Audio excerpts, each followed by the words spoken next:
Vincent Malloy is 7 years old. He's always polite and does what he's told. For a boy his age, he's considerate and nice. But he wants to be just like Vincent Price.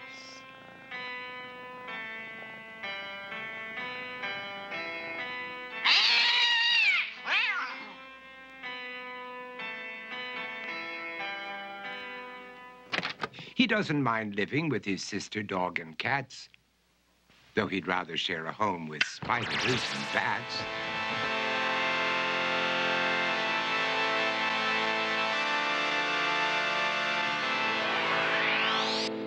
There he could reflect on the horrors he's invented and wander dark hallways alone and tormented.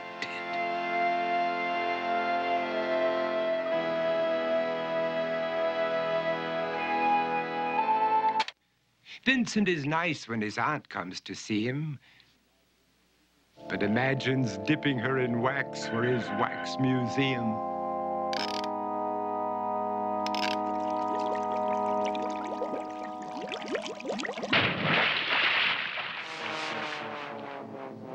He likes to experiment on his dog, Abercrombie, in the hopes of creating a horrible zombie.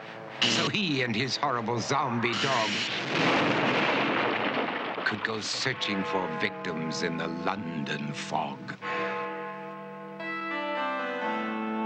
His thoughts, though, aren't only of ghoulish crime. He likes to paint and read to pass some of the time. While other kids read books like Go, Jane, Go, Vincent's favorite author is Edgar Allan Poe.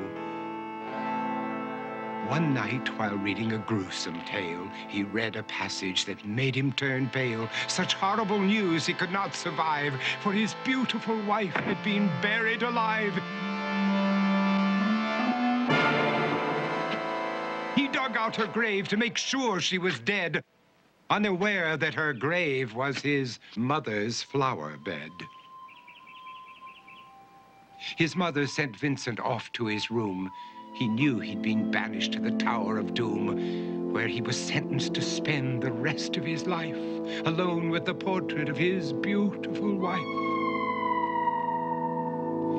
While alone and insane, encased in his tomb, Vincent's mother burst suddenly into the room.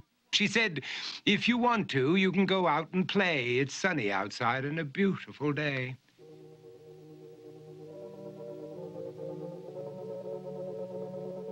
Vincent tried to talk, but he just couldn't speak. The years of isolation had made him quite weak. So he took out some paper and scrawled with a pen, "I am possessed by this house and can never leave it again." His mother said, "You're not possessed and you're not almost dead. These games that you play are all in your head. You're not Vincent Price, you're Vincent Malloy. You're not tormented or insane, you're just a young boy. You're 7 years old and you are my son. I want you to get outside and have some real fun." Her anger now spent, she walked out through the hall. And while Vincent backed slowly against the wall, the room started to sway, to shiver and creak. His horrid insanity had reached its peak.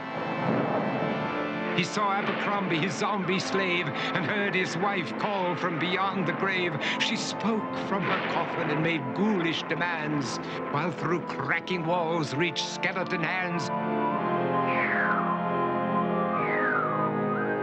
Every horror in his life that had crept through his dreams swept his mad laughter to terrified screams.